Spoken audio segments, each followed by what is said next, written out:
What's going on, everybody? It's Drew here. Just wanted to let you know that this is a two-part podcast. The first part is with Liberty Ballers editor-in-chief Paul Hudrick. We talked about all the news and reports about the prospects the past 2 weeks. The second part of the podcast is with Harrison Grimm, Liberty Ballers writer, and we did an exercise where he ranked all the outcomes of the Sixers draft, specifically the third overall pick. It was very funny, and I think you will enjoy it. And if you do, make sure you like and subscribe. That way I know you like this kind of content moving forward. Anyways, onto the pod.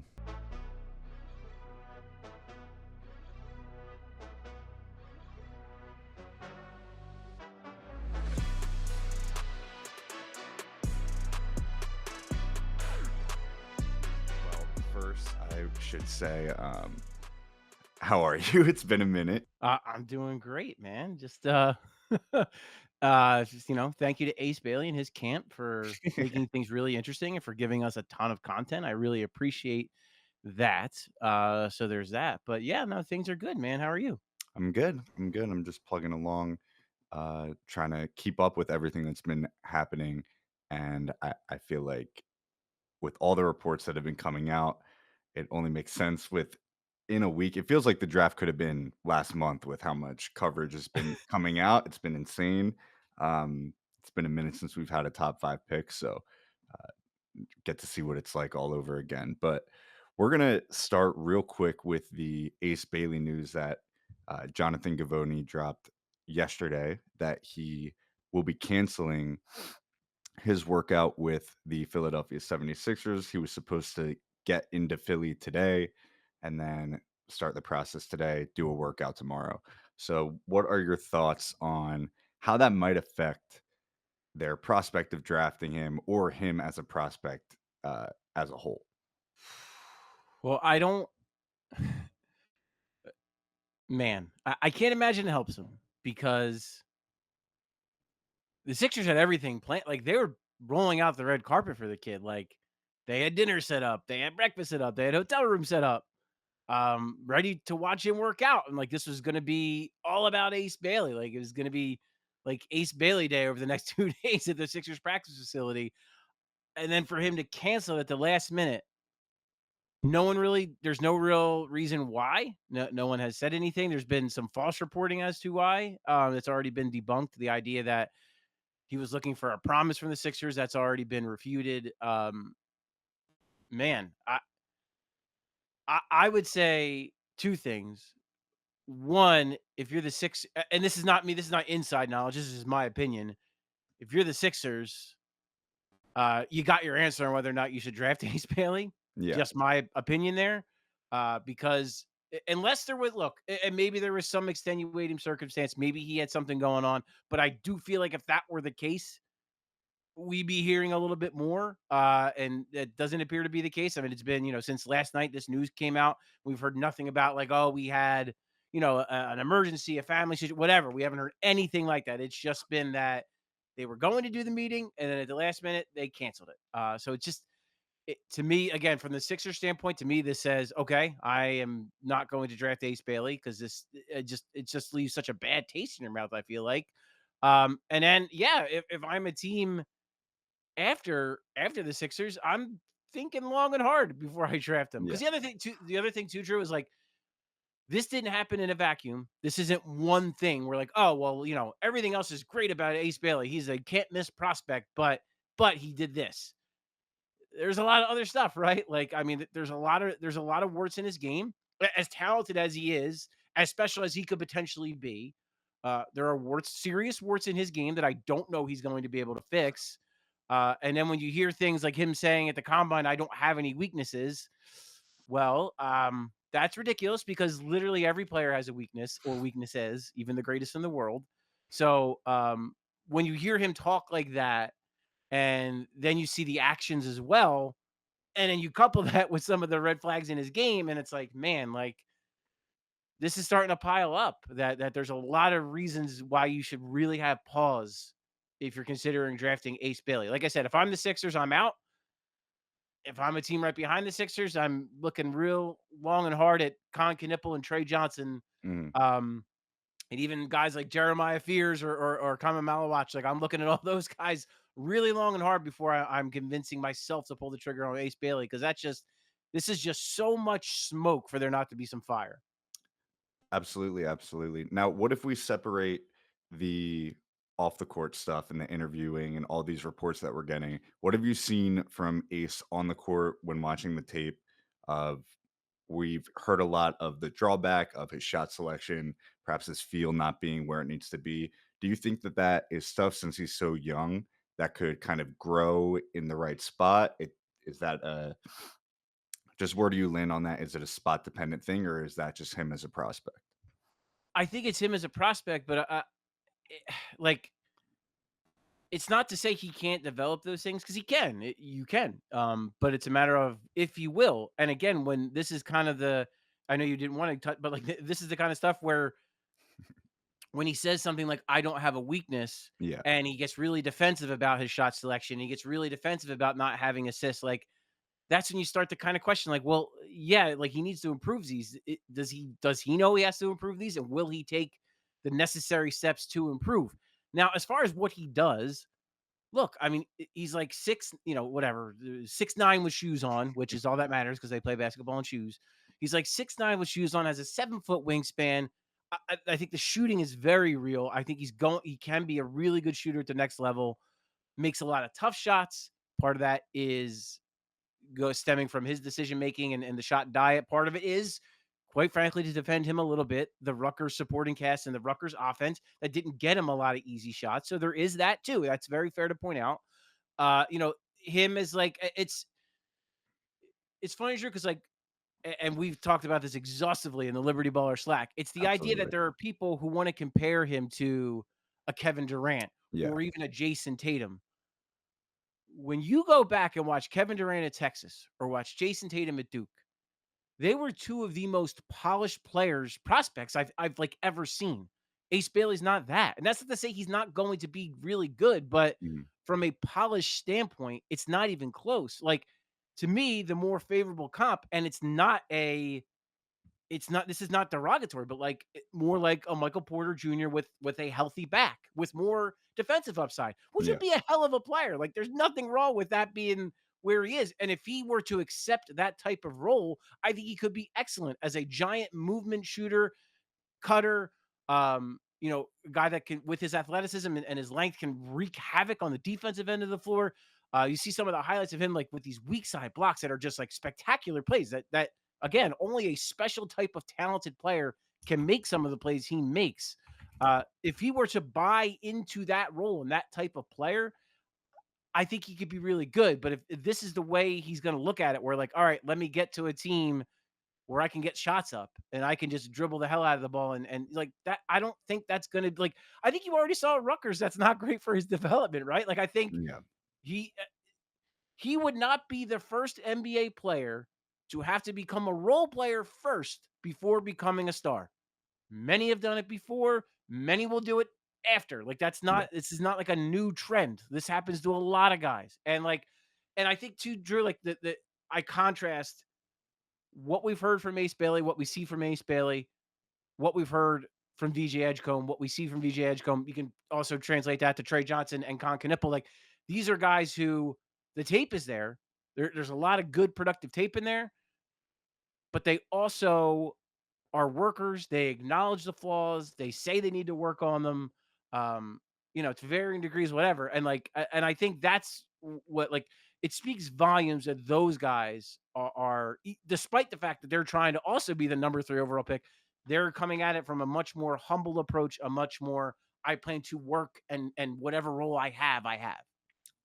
Absolutely, absolutely. As much as I feel like those are all solid points, and if you're GM in a spot like the Sixers are, like Morey is, taking a guy that understands more where his role would be on a team as in a unique of a situation as the Sixers are, I get.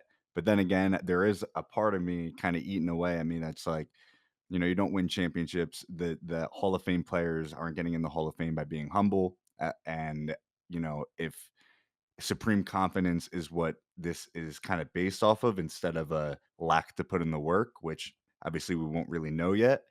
There is a side of me. probably not for the Sixers, but where I'm like, "Okay, maybe it could work," but, uh, But I think too, like, there is a big difference between overwhelming confidence and just, like, plain arrogance. yes, yeah, And, like, I don't like VJ Edgecombe is still a really confident player. Trey Johnson is an extremely yeah. confident player. Like, those guys believe in their abilities and what they can do, but they also know they have things to work on, and in the interviews we've seen and the way they're talking to teams, like, that's the message they're trying to convey is, like, "I will do whatever it takes to get on the floor." Whereas with Ace Bailey, that doesn't see at least, that's not the signals and the messaging that him and his camp are sending out right now. Got you, got you. Um, Compared to a prospect that definitely is making his, impression in the Sixers world in a much better way is VJ Edgecombe. He did come in for a private workout already, right? He came in for a private workout. All reports are it went extremely well, met with the team. Tyrese Maxey flew in for his workout. Oh, yeah, And yeah, I yeah, believe he was part yeah. of the dinner. Like, so it's uh, the the organization does seem to really be high on VJ Edgecombe. Whether that means for sure they're going to draft him, I don't know. But um, it of all the prospects we've heard about, it seems like that's the guy that they've been linked to the heaviest, and that from seeing it from outside, it looks like the guy they have the most interest in. Yeah, and I feel like what we saw from Edgecombe in the tournament, just the glimpse that a lot of people saw for a little bit, you can see the motor and the athletic playmaking, the finishing. Do you think it if drafting VJ Edgecombe, it could cause a logjam with Maxey, with McCain, if what that could mean for Grimes coming back, because if this might just be the most likely outcome of them just staying at 3 and Edgecombe, I do, wanna just talk a little bit about what might occur after it happens, like, what is the roster outlook looking like? Are you putting McCain starting over Edgecombe? Where are we on that? Just going so conspiracy brain, but I'm curious. Yeah, no, it's fair to look at it like that. I mean, first of all, I am firmly, and I'm with Daryl Morey on this. You take the best player available. You don't concern yourself with fit, especially this high in the draft. You take the best guy on the board. If you believe VJ Edgecombe is the best player, you take VJ Edgecombe. You figure out the fit later. With that said, you are eventually going to have to figure out the fit. So it's a fair question to ask. And like, I look at it from a couple different ways because because you have Max, you have McCain. It seems really strong likelihood Quentin Grimes will be back. Uh, Quentin Grimes, I think, does have some ability to guard up from in certain matchups, in certain lineups. I think you can do that. I think VJ Edgecombe, as he adjusts to the league, as he, the speed of the athletes and the strength of the athletes, and as he puts on a little bit more muscle, I think he has potential to guard up. uh, Nick Nurse has not really been shy in his career about going to three guard lineups, including with some pretty small guards with, Kyle Lowry, Fred VanVleet, those kind of guys. So I think there's room for that. I'll say this too, Drew. I don't know what it's going to look like when Edgecombe gets here. Like, he's not going to be handed a starting spot, right? Like, Yeah. that's just not going to be the case. Like, if I don't I see no scenario right now in which he's in the Sixers starting lineup to begin the season. And that's okay. There's nothing wrong with that. It's just the reality of he's, going to be 20 years old, and he's still raw in some areas, and he's got to learn the league. So it's going to be an adjustment period. Now, with that said, I did not imagine that Jared McCain would have the role that he did in his rookie season, and look what he did. So, but I say that to say I think Edgecombe is going to be brought along slowly. Like, I don't think they're just going to throw him to the wolves. I think there's gonna be a developmental curve. And again, there is nothing wrong with that. And look, and like, guys are going to get hurt. There are going to be guys in and out of the lineup. Like I already mentioned, I look at the finals. I mean, there have been both teams have used plenty of three guard lineups, right? Mhm. So it's not like it's something that's not being done in the NBA. And a guy like Edgecombe too. Another thing that I think he brings in general, and you touched on it, that activity level. He's so athletic, and he's just got a nose for the basketball. Like, if you're gonna play a guy like that, like if you're gonna put a guy like that at the three or whatever, have him guard up, have him play next to Maxi McCain. Like that's the kind of guy you want. A guy who's going to fight for loose balls, who's going to crash the glass really hard, who's going to get out in transition, finish lobs. Like he can do a lot of stuff that bigger players do. He's just in a smallish player package. He's not that small. I mean, it's like he's like 6'5" with shoes on. I mean, and again, he's just a freakish athlete, which makes up for some of that size deficiency, in my opinion. And again, I think he's already pretty strong already. And I think he's definitely has the type of frame that he can add more muscle and be even stronger. So like it's not clean. Like that's the brutal honest truth. It's not a clean fit, but I think one, they're going to ease him in slowly. They're not just going to throw him out there. And then the other thing is they're going to do 3 guard lineups. That's going to be a thing. And then on top of it, there is just going to be room for it. There are going to be times you can between those 4 guys and the 2 guard spots, and then occasionally that spot at the 3. I think you can find enough minutes for those guys. Again, especially with Edgecombe being so young and probably not playing a ton of minutes to start the season. And if he forces his way in, then Drew, that is a wonderful problem to have. Yeah. Oh my goodness, they have 4 guards that are all so good they have no playing time for them. That's a sensational problem to have. Yeah, what a crazy 5 years it would be if we had a influx of guards who can shoot and play well. And I think just one more point about VJ, like when watching these finals, and like you said, the multiple 3 guard lineups by both teams going small more often than not, especially with the Thunder. Um, I feel like Edgecombe, at least from the eye test, it looks like he would be exactly the kind of player that would be able to keep up and thrive in those atmospheres of just run and gun, kind of causing turnovers and going. I can like almost vision it right now. So Well, you look at the way like Tyrese Maxey. I mean, yeah, like that's him and Tyrese Maxey in transition. I mean, forget about it. yeah, that would And be he's gonna unreal. just make stuff happen. He's a make stuff happen kind of guy. Absolutely. We'll we'll take as much as we can get of make stuff happen at this point, and especially just like diving on the floor and not being worried if their knees are going to explode. I'll take that. We got a bunch of reports about movement up or down. So Sam Vecini about a week ago came out with a report that there's talk of moving down to 6 and 18, and I think that's with the Wizards or whoever's at 6. And Yeah, moving six. or we also had Michael Scotto reporting that they are interested in trading up to number 2 with San Antonio. That has been confirmed by Jake Fisher and continues to be coming out even today. So, which way do you want to go? Which way do you think is actually more likely to occur if it is one of those 2 options? Well, as we sit here right now, I don't think either is gonna happen. And things can change, but I think they're gonna stick at 3 and then take the guy they like, and that seems like we've been talking about. It seems like Edgecombe is that guy. With that said, yeah, it would depend on what you're getting either way, or what you're giving up. Let's say so. Like I'm a big Dylan Harper fan. I think Dylan Harper is going to be sensational. I think he's got like superstar potential. I think he's that good, and I do think he can fit extremely well because he's more of a playmaker, get downhill kind of guy.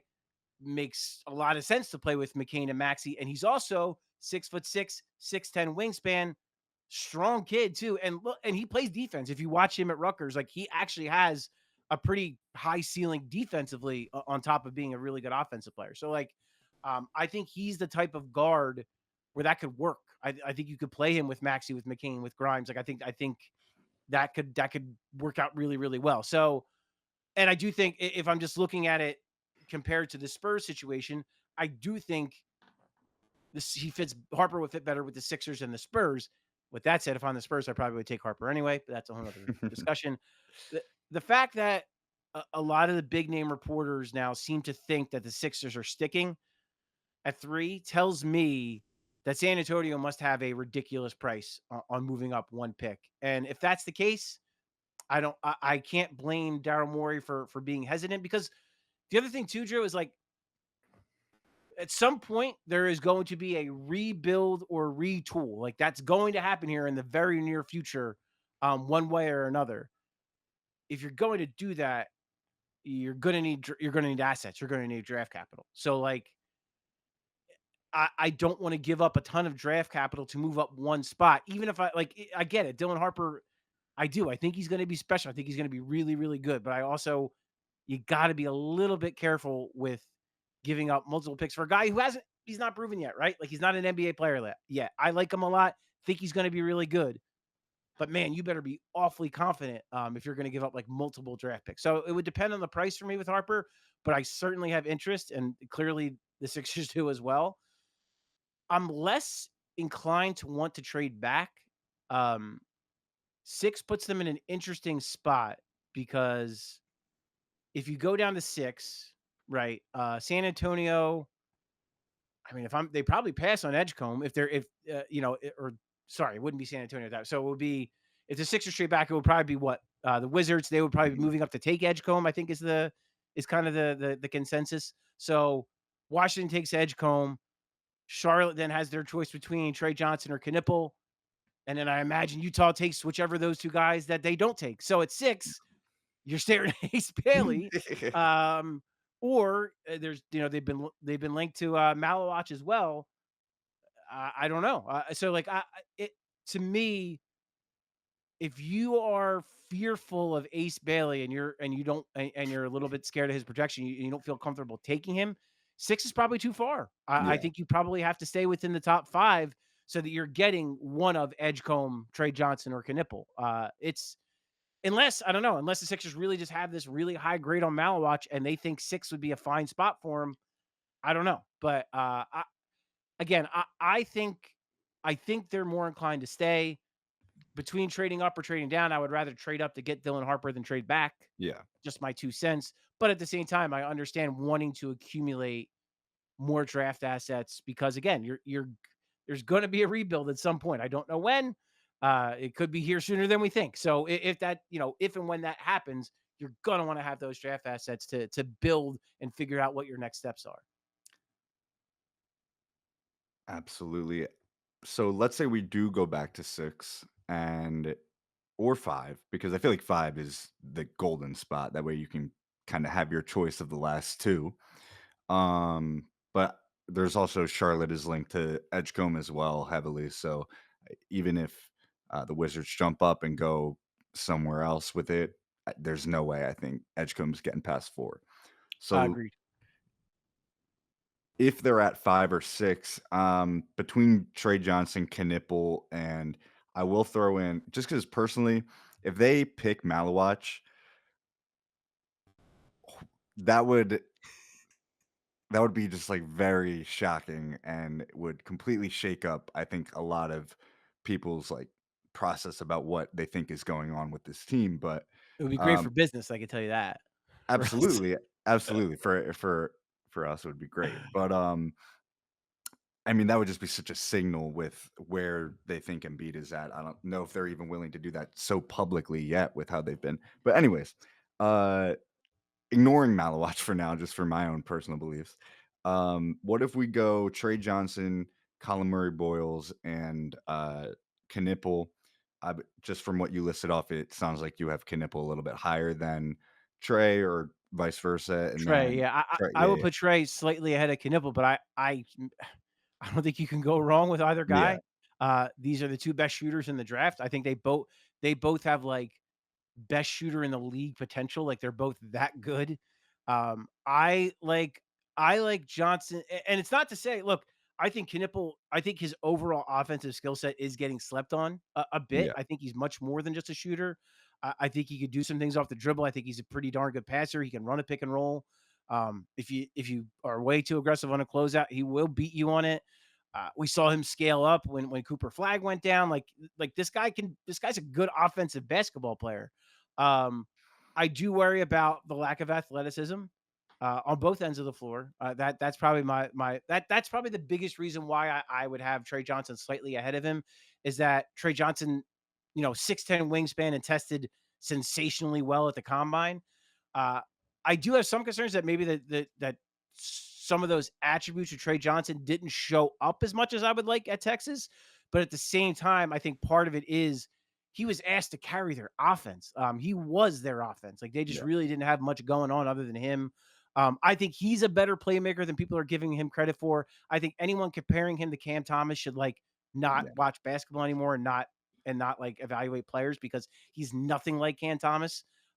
He's bigger, he's already a better shooter, and he's already a better passer. It's an absurd comp. I can't stand it. But yeah, I think I give Trey Johnson the slight edge only because of that athleticism advantage. But I think, man, if I wouldn't, if they took Knipple, I would get it over Trey Johnson. Like I couldn't blame them either way. I think both these guys are really close. And I think they're both going to be really good. And I think they both be good fits here. Yeah, I agree 100%. I think, Trey Johnson is closer to, like, the top of the star potential in this draft than, like, closer to Harper and Flag than I think people are giving him credit for. I think he is very fit dependent, though, with, like, how much he'll be able to get up the shots, but maybe not. With Khan, I was a little bit hesitant until, like, relatively recently. I just the more I've been watching him, the more I literally see Jared McCain. I don't know if it's the Duke threads or not, but I see a lot of the same stuff that Jared kinda surprised us with in his rookie year, that Khan was already doing at Duke. So, a lot of the feel inside the paint that we didn't know if Jared was gonna be able to, like, bring to the NBA and use his size without having the athleticism. I see Khan kind of already using that sort of process of, "Okay, how can I gain any advantage with my movement and my center of gravity?" Um, but what about Colin Murray Boyles? Do you think where would we have to trade back to for you to feel comfortable taking him over, some other people?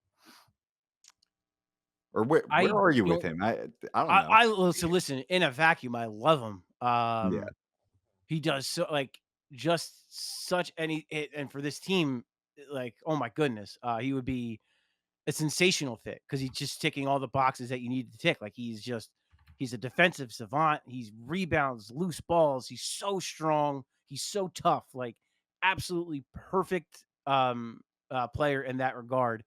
I do wonder how much offensive upside is there. I think there's some. I just don't know how much. I think he's a borderline top 10 guy. I don't know. It's him and like so it's funny. There's like the guys, two of the guys I really like that I feel like maybe people jump the shark on a little bit. It's him and it's Carter Bryant. And like both of those guys, I think are awesome and like have the potential to be really, really good NBA players. And both would be absolutely sensational fits with the Sixers. But I just don't know. I don't know that they're top 10 guys. Like I don't when I see the other players on the board and kind of you talk about star potential, um, I see more of that with some other guys. Now, I think they could both be like star role players. You know what I mean? And like again, that people might hear that and take that like in a derogatory way, but I'm not meaning that at all. Like you see what star role players can do. I mean, look what Alex Caruso. I mean, geez, like look yeah, what he's doing in the finals. Lou Dort, like those kind of guys. Like you need those kind of players to win championships. And because it's not and like Caruso and Dort, what I love about guys like that is yes, they're known for being defense, tough nose, blah blah blah blah blah. They're both skilled too. They can both dribble, they can both shoot. They're both smart and good passers. Like you need guys like that. So I think Murray Boyles and Carter Bryant both kind of fall into that category. I just don't know. For me, I don't know where I feel like. I mean, like Houston is another team that I think has been talked about as a team that would be yeah. interested in trading out or whatever. So if you were at 10, I would consider Colin Murray Boyles or Carter Bryant a 10, depending on how the board fell. I think in consideration. So the Sixers have another pick in this draft. It is the 35th overall pick. I've heard a bunch of stuff about kind of how NIL is affecting the draft class. A lot of players that might be in this range or starting to get into the second round, where you might, I mean, historically, where you find some gems. I think Jokic was like 41 or something. Uh, not going into the NBA draft, returning to school to get a bag. I do you, but in terms of the Sixers at the 35th overall pick, kind of leaves them with probably not as many options. I'll be honest. I haven't looked into it nearly as much as I have with the third overall pick, but I'll leave it to you. You were talking about our guy Yang earlier today in the Mm. Slack. So why don't we start with him, and then if there's any other names you have at that spot, go for it. Yeah, so I believe it's pronounced Hansen Yang.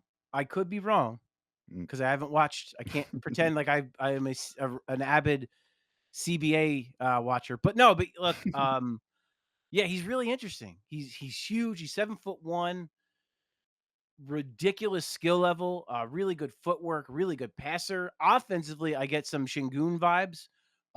Good rebounder, but he's going to run into similar issues, probably worse than Shingun, where I don't he doesn't move great. Not a really athletic kid. And it's like how much of he blocked a ton of shots, he got a lot of rebounds. How much of that is that he's 7'1" and just did that in a league that's like, with respect to the CBA, not the most competitive league in the world. And how much of it is real. Now, in the combine, if you watch the combine scrimmages, he was legitimately pretty good. Does a lot of good things. Like I said, the passing, whether it's out of the low post, whether it's in DHOs, whether it's off the short roll, like he's got a pretty varied skill set. So he's really interesting offensively. The shot didn't shoot the three ball well, but if you look at his mechanics, like far from broken for a dude who's 7'1". So like there's some stuff there that's really, really interesting. 35 might actually even be a little high for him. Maybe like a modest trade back, which I'm actually a proponent of, by the way. Like you again, to me, yes, you want to get better, you want to get prospects, blah blah blah. I'm also all about the draft capital accumulation. So, like, if you could trade back a little bit from 35, get an extra second this year, next year, whenever, and then maybe take Young in like the 40s. That's interesting. And I'll say this too, and I wrote it in a piece today. It's that he seems like the kind of guy that Morey would target because he's super skilled. He's still super young. He's only 19. He'll turn 20 right after the draft. And there's also the flexibility that you could stash him for a year in China. So if that's the case, there's a lot of reasons why I could see Daryl Morey liking a guy like that. Um, so yeah, I mean, I like you look at some of the like a Janai Broom or a Ryan Kalkbrenner. Like I could see Morey more liking that kind of guy, more liking a guy like Hansen Young than one of those guys who have yes, like really great college careers and might wind up being very good NBA players. But I see Morey leaning into more the projectionable type, and again, a guy that gives them some flexibility. So speaking of Maury, how much do you think this draft will affect his job security? A lot. I mean, I've heard just not even like reports, just talking heads being like, okay, this year is a pretty big year for Maury of which way it'll go. Obviously, there's huge decisions to be made about the future of the team, but how much will this draft pick or this draft specifically kind of affect that sort of temperature on Maury?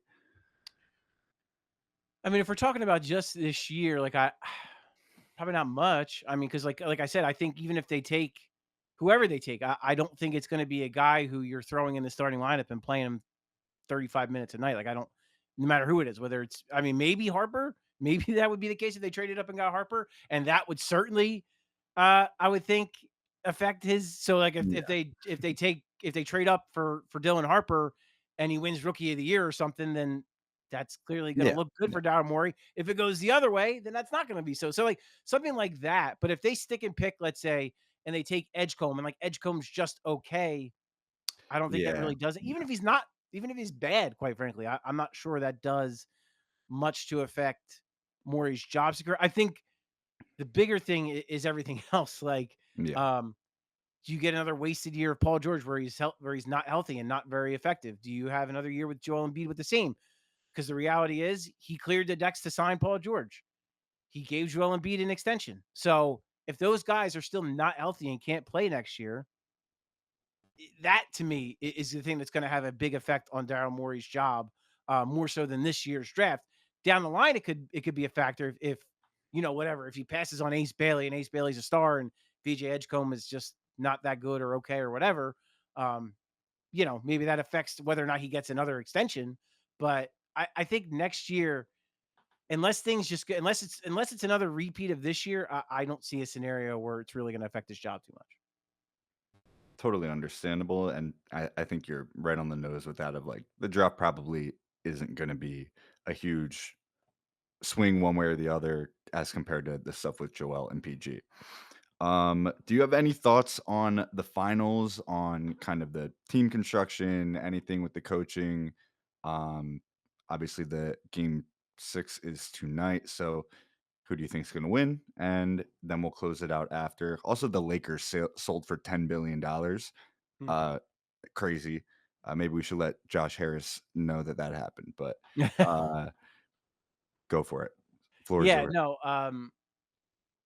I like the Thunder tonight only because I don't think Tyrese Halliburton is very healthy, and if he's not very healthy, I don't think the Pacers have a chance in hell. Because I think he's that good.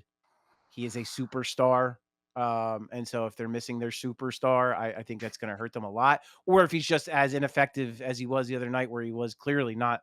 not feeling good. Um, and I do, and like I gotta be, I'm watching tonight with like bated breath. I just vividly remember Kevin Durant with the Warriors and how that went, and he played through that, and he was looking so good for a minute, and then when he fell, like you knew it right away. And I just remember seeing it, like you could see the Achilles go, and I'm like, man, like that's my fear is like if he tries to play through it and like that kind of I'm praying that nothing like that happens. Like I really just want him to get through it healthy and be okay. Yeah. Come back next year and be great again. And try to take a wide open East again because it's going to be wide open, it appears. But yeah, so for those reasons, I really like the Thunder. And I think when I look at both teams, what I see is the things that Darren Moore already talked about, which is getting younger and more dynamic. Both these Yeah. teams are on the younger side and more dynamic. And then the other thing I like, and Darren Moore has actually preached this for a while because I remember him talking about it when he decided to trade Matisse Thybulle. You can't have one way players. You can't have guys who are really good offensively but a zero defensively and vice versa. You just can't. You need players who are gonna like if they're a great offensive player, they better hold their own on the defensive end. If they're a great defensive player, they better be able to knock down an open shot or just, make a layup. Like, you know what I mean? Like you need to have some degree of a varied skill set. You need to be able to do multiple things. And I think when I look at the Pacers and I look at the Thunder up and down their rotations, they have guys that do that. They have got like they all rebound. They all play hard defensively. They might not be the greatest defenders, but they all play hard defensively. They all again offensively, they're smart. They move the ball. They can attack an aggressive closeout. They can knock down an open three. Like you need these guys like to be able to do a little bit of everything, and I think those are the biggest things I take away for the Sixers. Yes, younger and more dynamic, super duper crazy important, the most important thing. But then the other thing is those young and dynamic players better also be able to do a bunch of different stuff and help you in a bunch of different ways. Absolutely. Well, Paul, thank you so much for taking the time out of your day and this busy week. I'm sure it'll be only 6 days away from the NBA draft. Thank you again, Paul. And I will talk to you soon. Sounds good. See you next week. I'm looking forward to it. Well, let's get right into it. This will be the second part of our Liberty Ballers draft preview. I'm joined by Harrison Grimm. We just finished up the first part with Paul Hudrick. And Harrison, I asked you to do some homework and I asked you to rank the 14 possibilities that I could come up with. I have this. I made this. So why don't you start off first? How are you? How has this process been of going into the prospects? When did you start like scouting these guys? When during the season? Yeah, so first off, thanks for the invite. It's always good talking Sixers with you. I know we message on occasion, but actually verbally talking, Yeah. I always appreciate talking Sixers with you. So thanks for having me on.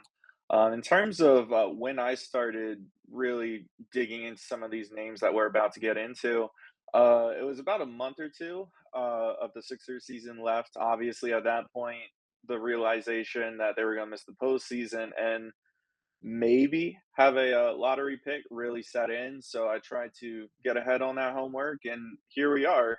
They have the third pick, and there's not just one name that we're going to be talking about. There's several, and we're less than a week out. So there's so many scenarios. Just seeing everything kind of play out on the timeline.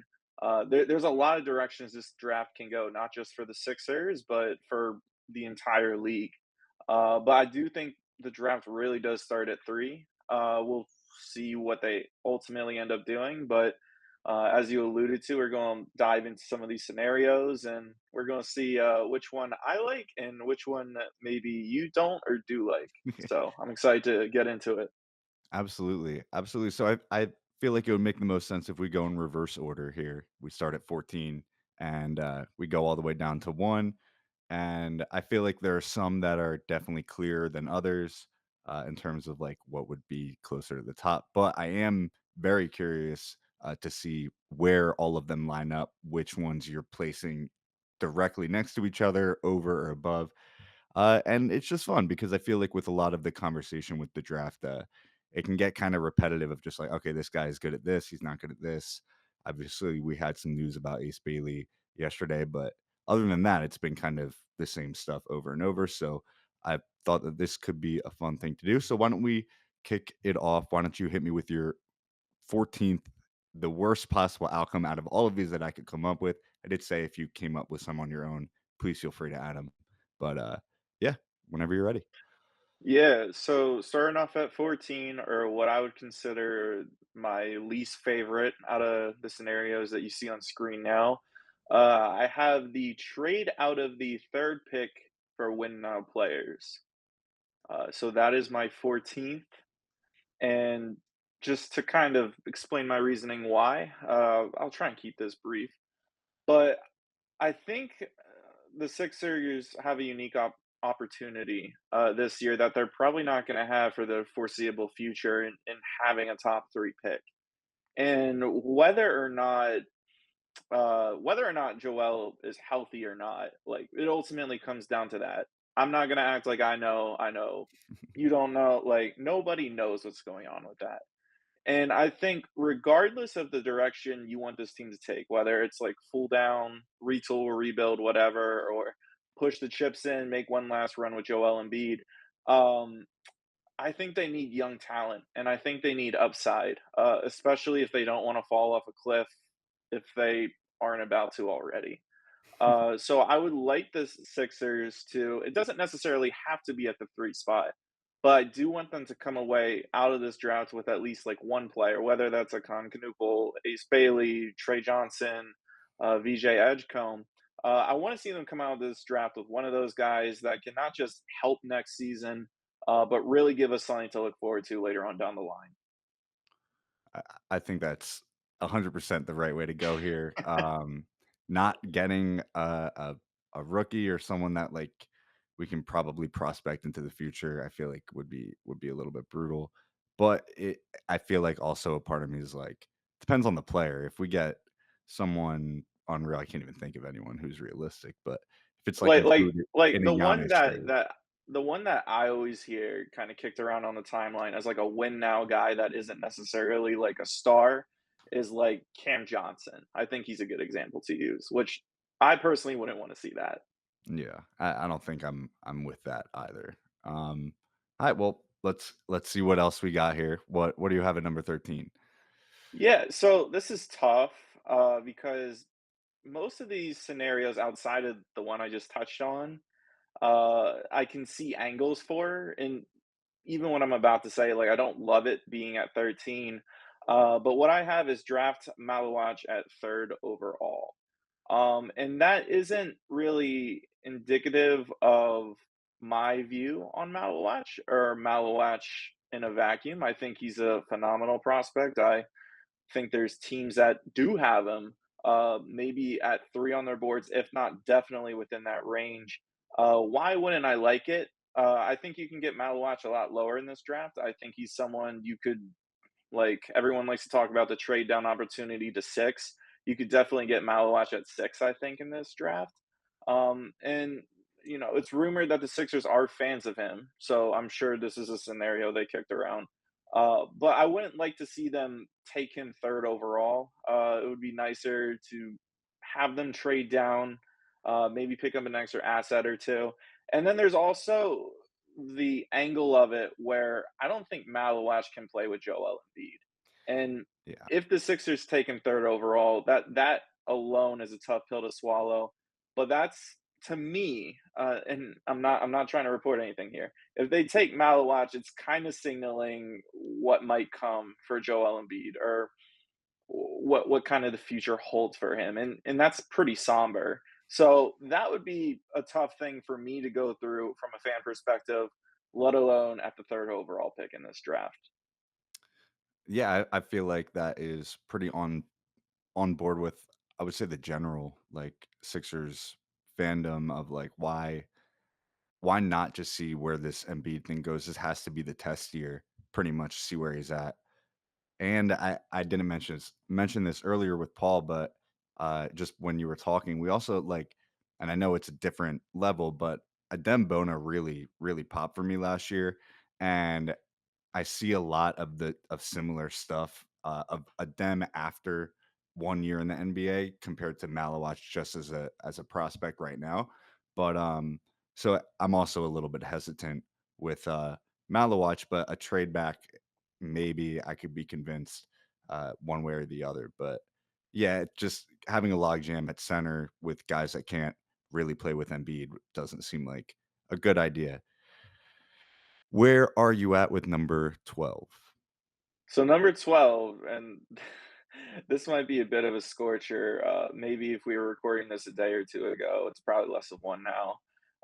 But at 12, or my third least favorite scenario I have is drafting Ace Bailey third overall. Mm, And obviously, there's all the stuff that came out today. He canceled his workout and meeting with them last minute, certainly raising up some red flags if there wasn't already some red flags there. Um, he's someone.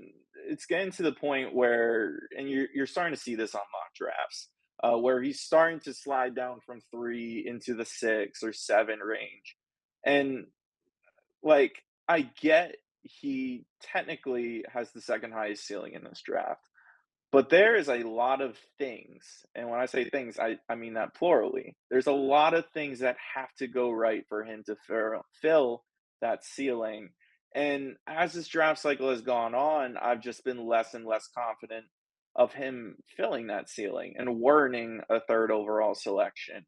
Now Ace Bailey, and we'll get into this a little bit later, if they do like Ace Bailey despite all the stuff that's going on, it's probably to the point where they can trade down and get him. So if they still think Ace Bailey's the guy after all this stuff, and that's fine if they do, I just like to see them trade down because after all the recent developments, it would be a tough pill for fans to swallow if they just take this guy third overall in a few days, right? yeah, yeah. I feel like trading back is a different ballgame with him, and you're not. I the feeling of it all is just like it is reminding me a little bit of what just happened in the NFL with Shadur, and I know it's a completely different world, but it's just like the mentality, and Paul was talking about it earlier, like not having the kind of wherewithal, or not even humbleness, just an awareness of where you're lackluster in your game. I think putting him up here is pretty good at moving back even later because it feels like he's sliding a bit. I wouldn't be opposed to. All right, what do you got next?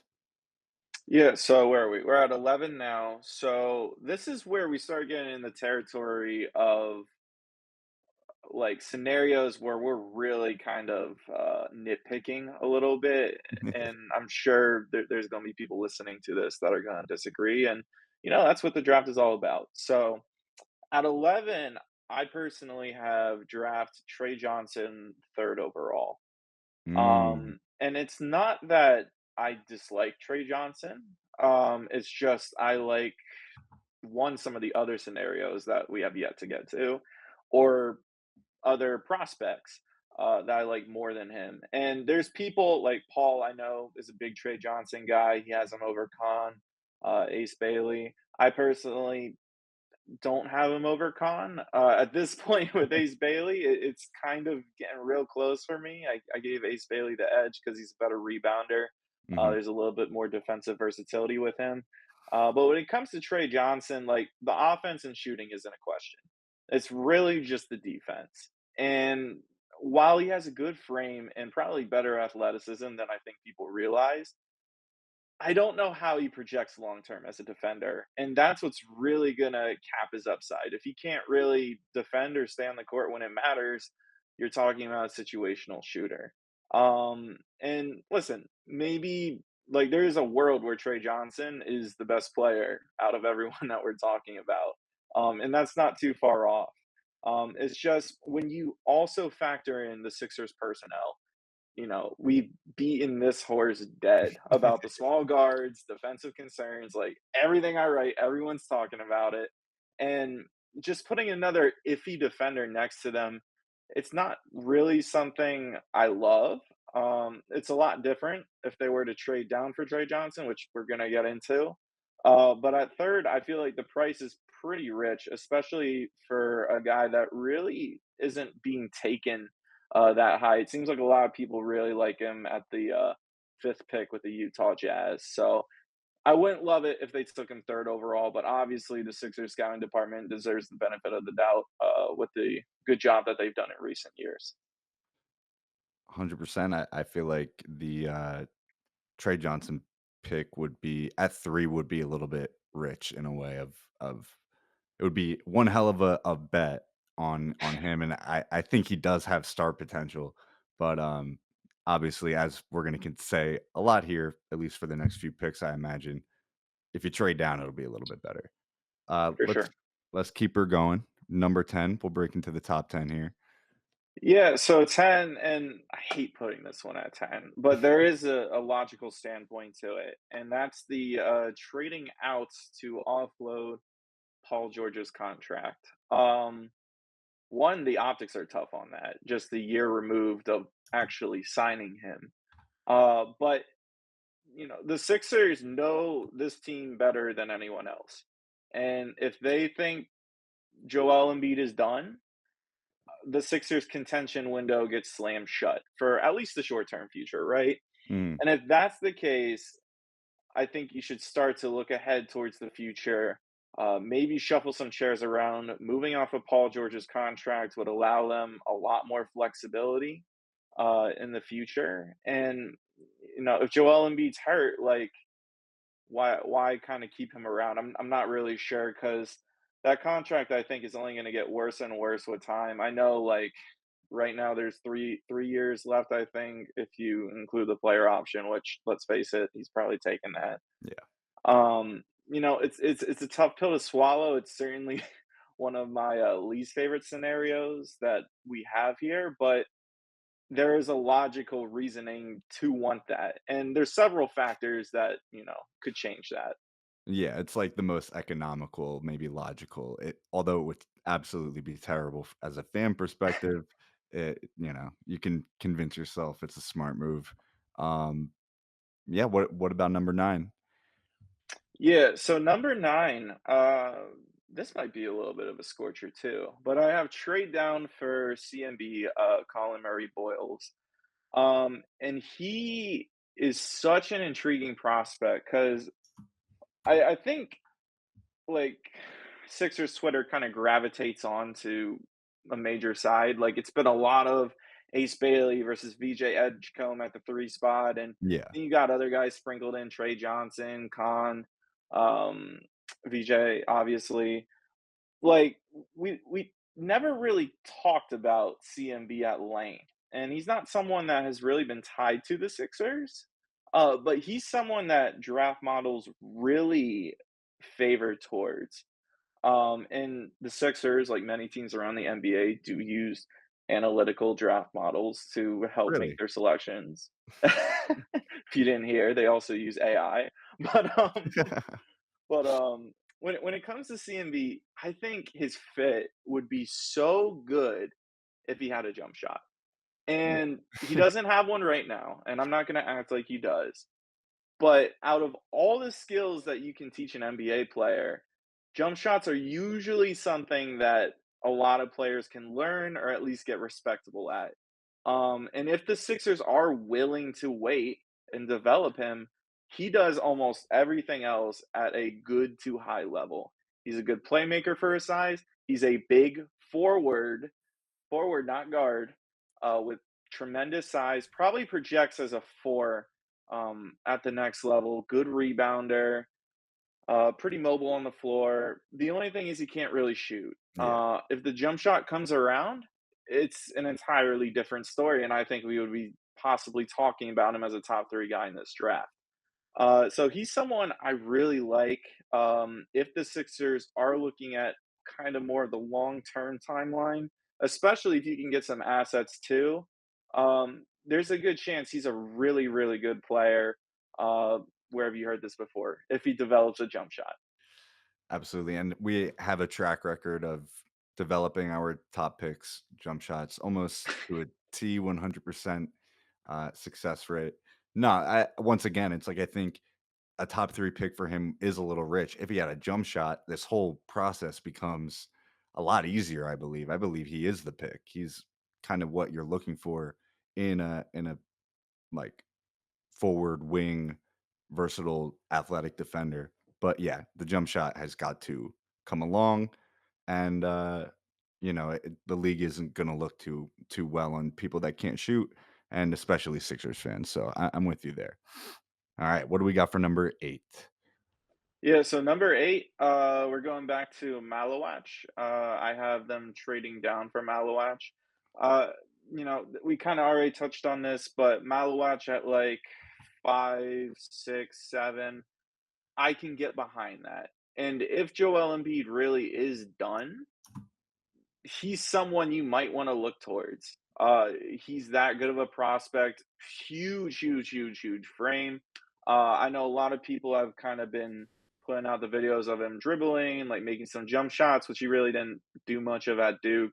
I'm a little bit more skeptical on that. I don't really think he has a handle, and his release in those videos is quite slow.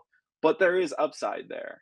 I think he projects more as kind of like a rim running, big rim protector that can kind of switch and hang with some forwards, maybe even slower guards.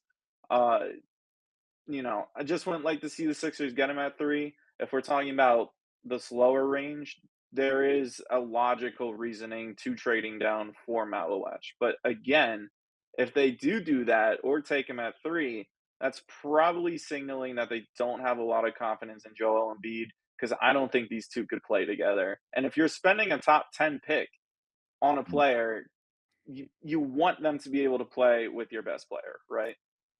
Absolutely, but I do think it's interesting though because if Embiid isn't 100% or not even close to what we think it could be for this that to be an issue of Malawach not playing with him, or not being able to play with him.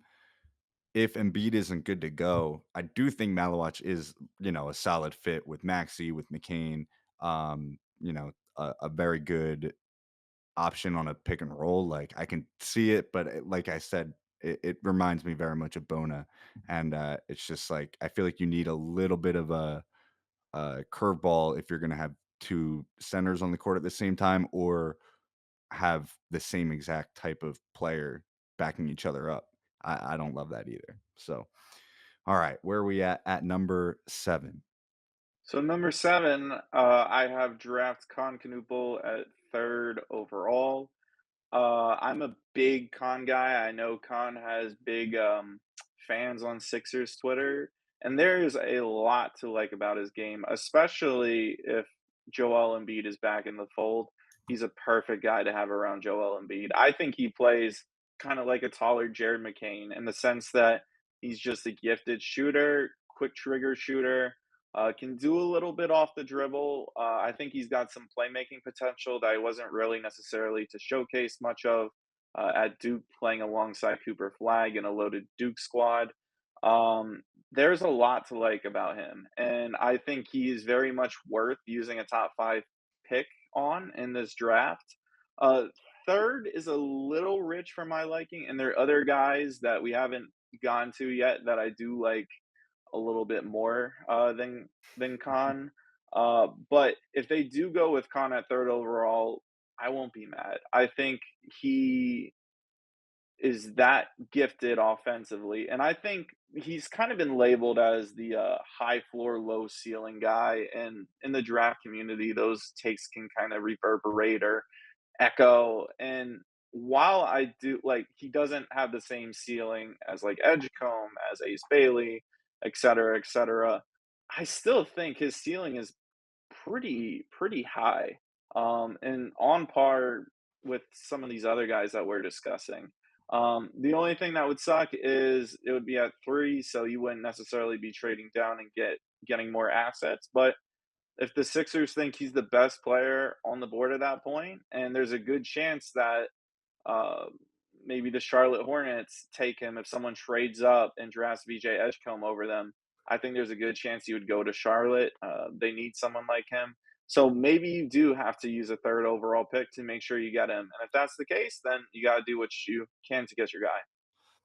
Yeah, I actually like this spot for it 100% because doing that would probably mean you're taking him over a VJ Edgecombe, um, or a Trey Johnson, which, is going to be 50-50 depending on who you're talking to. Um, I'm growing on Knipple a little bit more as we get closer. I was one of those people that got scared by that low ceiling mark on him because I kind of agreed with it, but the more I'm watching him, it's just like I'm seeing a lot of, and I told Paul this, the McCain sort of processing, and I think that has such a high upside. The kind of almost like smart basketball. You see McCain talking about like, "Oh, my favorite player is Steph Curry." Well, that's awesome because you could be Steph Curry if you kept working at it. I think whatever, um, they got going on at Duke is like obviously they're gonna have 3 top 15 guys in this draft, but, I do trust it a little bit more than I would obviously like a smaller school, but even for an Edgecombe, a little bit of just trusting the processing. But I don't know. Who do you got at 6? Yeah, so at 6, I have a trade down for Ace Bailey. Um, I'm not the biggest Ace Bailey guy. There's several guys that I would take on this list over Ace Bailey, if not, I don't know, I shouldn't say all of them. But yeah, like if the Sixers think Ace is the guy, even after all this, like I think you can trade down and get him, pick up an extra asset or 2. It's pretty wild to see some of the developments that occurred with him canceling his workout. Because when I was scouting him and really going through film, I thought the Sixers were a really good spot for him, not just in the long term, but in the short term. Because he could really lean into his strengths as a shooter, as a catch and shoot guy, shooting over contests, rebounding, getting out in transition. He'd slot in perfectly that way. And obviously, Embiid and Paul George, they're not going to get any better. So their potential, the long term potential for more shots would come. Obviously, himself or his camp feels differently, hence why they canceled the workout. But in a vacuum, if they traded down for Ace Bailey, I wouldn't be too upset with it. Obviously, the red flags have kind of soured everyone's opinions, myself included, but they could do a lot worse for sure. Yeah, I'm surprised because I think I would have had this one a little bit lower, or closer to 1. I I think people are kinda underestimating, like, yes, all the negatives that are coming out about Bailey are true and disheartening if you were thinking of drafting him at number 3. But a trade down for Bailey, I do like more, especially for the Sixers. You have Paul George here. Like, this dude's kind of mentor or like, uh, role model of how he wants to play the game. If he's gonna be able to, like, take criticism and understand his role, I mean, maybe this is more, like, storyline stuff, but, like, to me, it would be Paul George of, like, "Okay, just do everything I did," and I think Baylor would be like, "Okay, cool, I will. I'm totally down to do that because 'cause they're, like, love each other. Anyways, uh, number 5. where are you? We're running out of stuff here. We're getting down to the end. The other thing I wanted to say too, this 6 and 7 here, I'm very curious what people think is it like in a vacuum if we just did a poll, what they would prefer. Because I think those are very close to each other of drafting Khan third or trading down for Bailey. But who do you have at 5? It's interesting because like, they're 2 polar opposite scenarios. Yeah. If you draft Khan at 3, it's a super safe pick that you know is gonna hit. If you trade down for Ace Bailey, you might get some additional stuff, but it's a lot more of a question mark, albeit, there's certainly a lot more upside, so I'd be curious to see what people say about that. But at 5th, I have a trade down for Trey Johnson. This kind of falls into a similar line with Ace Bailey. I'm starting to move Trey up over him. Starting to feel a little bit more confident about Trey over Ace. But he's someone where he certainly does have one of the higher ceilings among this group of talent. The Sixers would certainly welcome him as a shooter, as a motion shooter. He's someone that is a legitimately talented off ball player, which there isn't too many guys like that who are willing to run around off screens, off curls, that type of thing. And he's someone who not just does it well, but he really does embrace it. So I do like the fit offensively. Defensively, I certainly have some concerns, but that becomes less of an issue if you're talking about picking him at 5 or 6 compared to 3. 100%. I say let's just keep her going. Let's go to number 4. Sure. So for 4, I have trade down for Khan. He's my personal favorite of the uh, Ace Bailey, Trey Johnson trio. I know people have differing opinions on that. But when it comes to Khan, he's a surefire pick. So if you're trading down, you know you're going to hit on the pick. You're going to get a contributor of some kind. You would also pick up additional assets at that as well. I love Khan's fit.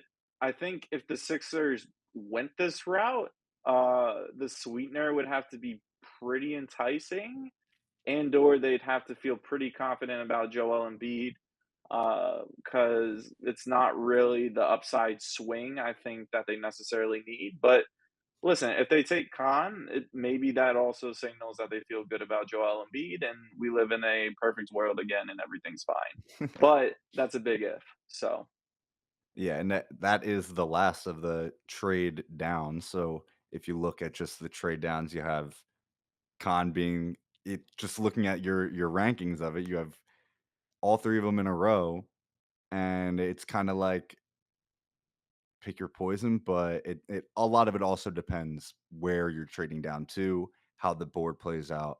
But yeah, I think Khan, like we've said, I think the shooting was actually a little bit better than I imagined for or remember from watching him at Duke.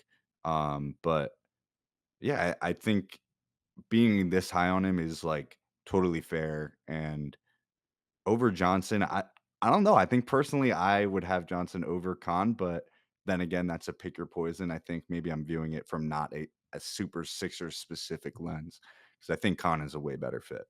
Even if yeah, Embiid, and I don't think that's necessarily like a crazy opinion. Like these guys are so close together. I yeah, think it really comes down to with these two is do you want someone that has potential to become a much better, possibly transcendent player in a way, like a Booker type, or do you want someone that's a little bit more surefire of a pick, starting potential, but maybe not much more than that?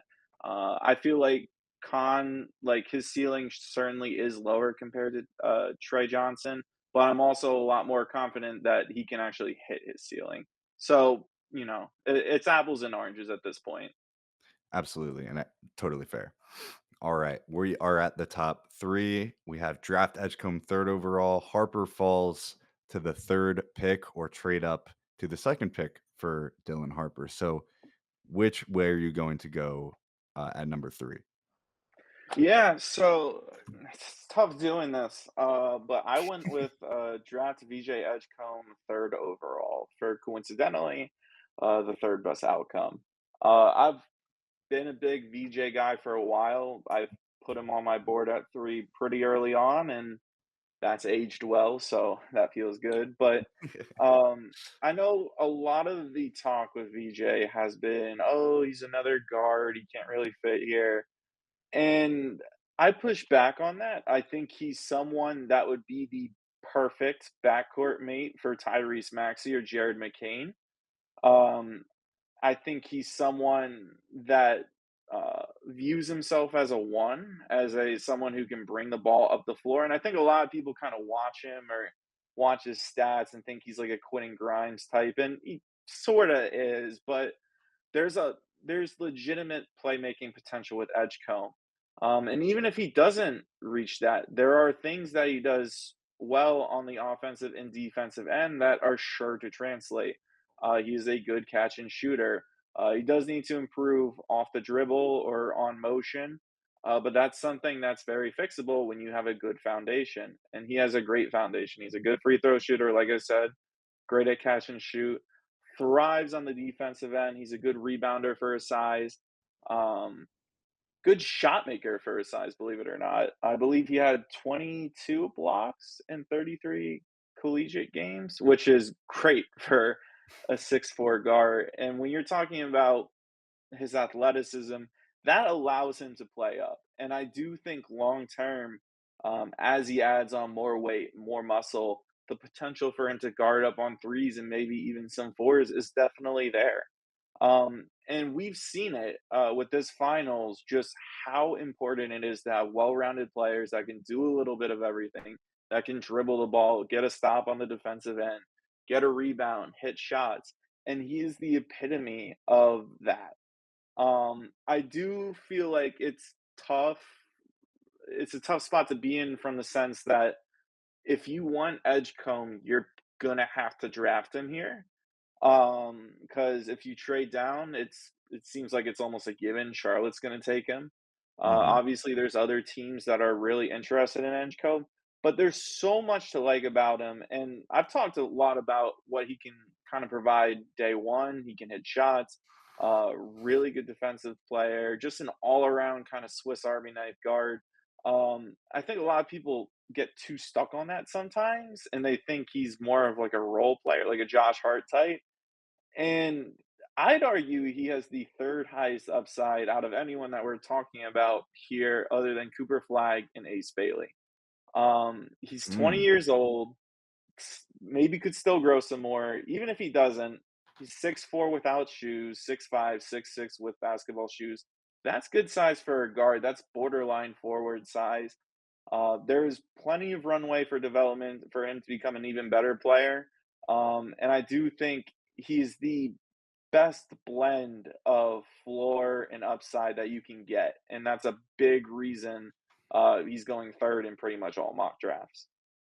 Yeah, the closer we're getting to it, the more it just feels like VJ is gonna be the pick, and, I honestly, I'm with you on all of it. It's very evident when you see the tape that the floor is very much that excellent role player. Like, it's hard not to see him being able to stick around, especially watching these finals, seeing, like, that type of player really thrive, whether it's like Nemhart, Neesmith, whoever, at Caruso, all these guys. But it's interesting to hear that you think he could almost take that next level. You think he has more potential than you said Ace Bailey, when you were talking about the highest upside. Mhm. Did you mean Dylan Harper, or you're saying Bailey, Cooper Flag, and Edgecombe have the 3 highest? I met Ace Bailey, and we're gonna talk about Harper in a bit, obviously the last 2. But I think when it comes to Harper and Edgecombe, I do think Edgecombe does have a higher ceiling, than Dylan Harper. That being said, I think Dylan Harper has probably the highest floor in this draft outside of Cooper Flag, Yeah. which, we're gonna talk about Dylan Harper because obviously my last 2, picks both involve him. Well, yeah, let's see where you go. I mean, I can throw them both on here, and we'll talk about number 2 first, but where are you? I mean, I feel like either he falls to 3 or you trade up. This is pretty self-explanatory, but either You could blow me away right here if you think it differently. No, no, there's not gonna be any surprises. So at 2, I have trade up to 2, for Harper from 3, and then for the best possible scenario, I have the he falls to the 3rd pick. Um, Pretty self-explanatory, like you said, I'll explain it.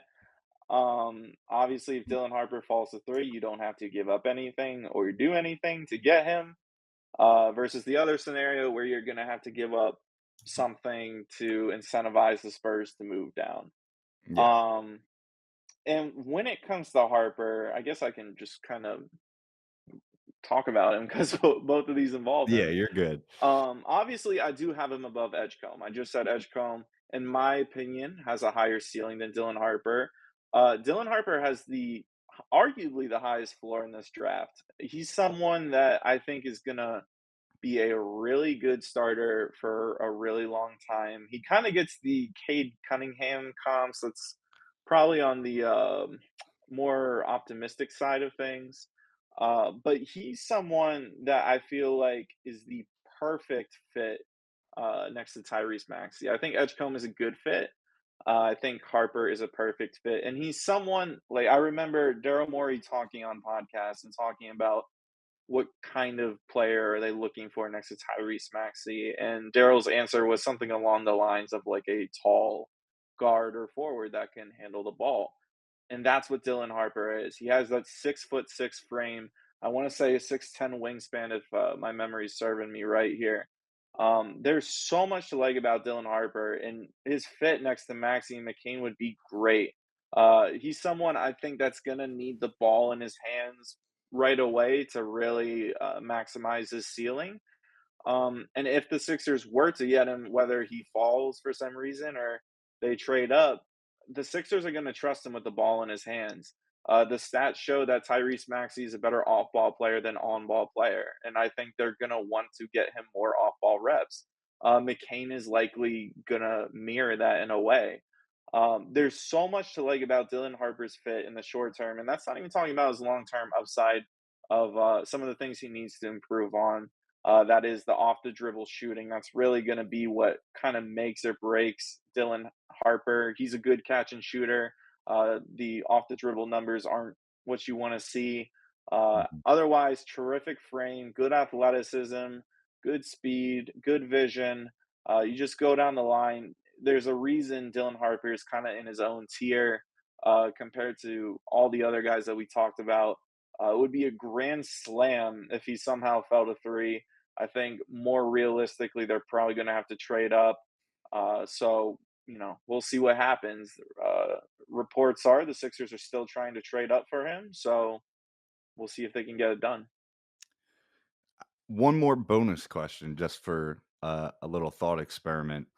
How Okay. many of these guys outside of Cooper Flag would be the first overall pick in last year's draft? If you just take the profile and put it in last year's draft class. That's a good question. I'd say one. I'd say there's one guy, and that is Dylan Harper. I think he would go first overall last year. Edgecombe is also in that discussion, but mm, it would be close, but for sure Dylan Harper. Awesome. Yeah, I think that's probably where I would go too, confidently. But I mean, we'll see. Hindsight is always 2020, and we'll cross our fingers that Harper can magically fall to us at 3 without us having to make a trade. But I'm sure that price tag is like ridiculous. And like if you're the Spurs, I get it. Like from us or anyone else's standpoint, you're moving up one spot. Why are you giving up a ton of stuff for Dylan Harper? But that's just not how the teams see this draft. The teams see this draft that there is a gap between Cooper Flag and Dylan Harper, and then you have another gap between Harper and presumably Edgecombe or one of these other tier 3 guys. And to get Dylan Harper, you're going to have to give up something. And I'm sure the Spurs are asking for a lot. So far, they've been consistent in signaling that fit be damned. We're going to draft Dylan Harper. He's going to be 3 and D guard forward next to De'Aaron Fox and Stephon Castle. Like, we think he's the best talent on the board, which he is. But I'm curious to see how true that ends up being. Because I do imagine when, especially when it comes to guards out of all positions, guards need the ball in their hands, and they committed a lot of money and also assets to landing De'Aaron Fox. Last year, Stephon Castle was awesome. He won Rookie of the Year. I'm sure they're gonna want to get him more on ball reps. So guards, especially Dylan Harper, are going to want the ball in their hands. And that's not even discussing the generational 7'5" big man that is Wemby, who also is good with the ball in his hands. So do I think the Spurs would take Dylan Harper? I'm sure they would. I'm just curious how real that appetite is if they think the gap is really that big between 2 and 3. Very well said, and, I wanna thank you one more time for coming on the podcast or whatever this is, this little draft preview that I'm throwing together. Um, this was a lot of fun. This was very cool. Yeah. This helped out, I'm sure this helped out me of where, I'm just gonna copy this list. It'll be my personal opinions now, and I'm gonna take it to everyone I know and say it's mine. No, I'm joking. But, the the the whole exercise was fun. I'm gonna want to do more stuff like this once probably we get into the off season. It'll be a little bit more dry, but once we start picking back up, and who knows, we'll see who we draft and where we go from there. But thanks for hopping on. Thank you guys all for watching this draft preview. Make sure to uh, follow the playback if you are watching live. Make sure to like and subscribe to the YouTube channel, and check out all of Harrison and all of the other Liberty Ballers written work on libertyballers.com. They do a ton of work and put in a ton of great content out for you guys. So make sure to check that out. All the links will be in the description. Peace.